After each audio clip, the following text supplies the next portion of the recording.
कसरावद में कांग्रेस अध्यक्ष जीतू पटवारी का भव्य स्वागत, किसानों के मुद्दों पर साधा बीजेपी पर निशाना। मध्य प्रदेश कांग्रेस अध्यक्ष जीतू पटवारी का शुक्रवार को मंडलेश्वर से खरगोन जाते समय कसरावद के जयस्तंभ चौराहे पर कांग्रेस कार्यकर्ताओं ने जोरदार स्वागत किया। पटवारी किसान सम्मेलन को संबोधित करने खरगोन जा रहे थे। इस अवसर पर उन्होंने स्वर्गीय सुभाष यादव को याद करते हुए कहा कि सुभाष यादव जी ने अपना पूरा जीवन किसानों के अधिकार और हितों की रक्षा में समर्पित कर दिया। मुझे गर्व है कि मैंने उनके साथ काम किया है। उनकी कार्यशैली, किसानों के प्रति उनका प्रेम और संघर्ष मेरे अंदर गहराई में बसे हैं। जब भी किसानों की बात करता हूं तो उनके संस्कार मुझे प्रेरित करते हैं। बीजेपी सरकार पर निशाना साधते हुए पटवारी ने कहा कि भारतीय जनता पार्टी ने किसानों से वोट तो लिए, लेकिन वादों को कभी पूरा नहीं किया। धान, गेहूं, सोयाबीन या सब्जियां, किसान को उसकी लागत का दोगुना दाम देने का वादा आज तक अधूरा है। बीजेपी सिर्फ चुनावी समय पर वादे करती है, लेकिन किसानों की समस्याओं का स्थायी समाधान करने की नीयत कभी नहीं रही। उन्होंने आगे कहा कि कैलाश विजयवर्गीय प्रदेश में सत्ता पर काबिज लोग मानसिक रूप से विकृत सोच के साथ राजनीति कर रहे हैं। बार बार मुख्यमंत्री बनने की लालसा और सत्ता का मोह ही उनकी प्राथमिकता है, जनता नहीं। मैं ईश्वर से प्रार्थना करता हूं कि वे सही दिशा में सोचें और किसानों के लिए संवेदनशील बने। जीएसटी को लेकर राहुल गांधी की बातों का जिक्र करते हुए पटवारी ने कहा कि कांग्रेस की सोच साफ है।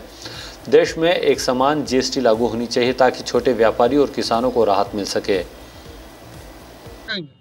नहीं, बात यह है कि ये धरती है सुभाष यादव जी की, जिन्होंने निमाड़ में तो नहरों का, नर्मदा माई का जाल बिछाया ही, पर किसान के हित और अधिकार की रक्षा में पूरा जीवन समर्पित कर दिया। मैं खुश हूँ इस बात का कि मैंने उनके साथ काम किया है, उनके आदर्शों को मैंने माना है। सुभाष यादव जी की काम करने की शैली, किसानों के प्रति उनका प्रेम, किसानों के प्रति उनकी लड़ाई, मेरे अंदर में अपने आप को सुभाष यादव के, जब भी किसान की बात करता हूं तो अंदर मेरे पेट में फुद्दी आ जाती है सुभाष यादव जी की। आज वो जीवित नहीं है पर उनके संस्कार मेरे अंदर घुसे हुए हैं। दूसरी बात यह है कि भारतीय जनता पार्टी ने किसानों से वोट लिया। इस बात को किसानों को अलग अलग तरह के सब्जी बाग दिखा के, वो चाहे धान की बात हो, चाहे गेहूँ की बात हो, चाहे सोयाबीन की बात हो, चाहे एग्रीकल्चर की जितनी भी क्राफ्ट है, वेजिटेबल, उनकी जितनी लागत उससे डबल, अलग अलग तरह की बातें की। न बीमे के पैसे हैं, न धान के अपने मुआवजे के पैसे हैं, न यूरिया 1800, डीएपी 1800 कर दी, यूरिया 400 कर दी। सारा ब्लैक मार्केटिंग हो रहा है, हर तरीके से किसान पीड़ित है। पर बीजेपी की सोच कैसी है? एक तरफा जो वोट मिले, लगातार जो सरकार बन रही है। कैलाश विजयवर्गीय जी का एक बयान आया, कब आया?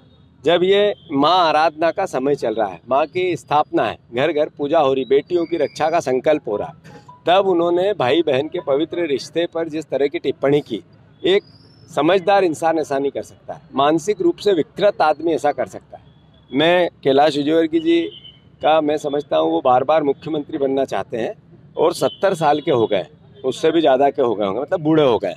तो शायद उनको वो तड़प इतनी है कि दिमाग पे से कंट्रोल वो खोते जा रहे हैं। तो भगवान, मेरा ईश्वर, उनसे, माता जी से प्रार्थना करता हूँ कि उनको मनोस्थिति उनकी ठीक करे, उनको कुछ ऐसा आशीर्वाद दे कि उसके मस्तिष्क में स्थिरता है। और उनसे भी मेरा आग्रह है कि कैलाश जी जरा एक आध इंदौर में अच्छे डॉक्टर है, मानसिक, उनको इलाज कराओ आपका। कसराव से अजय कुशवाहा की रिपोर्ट।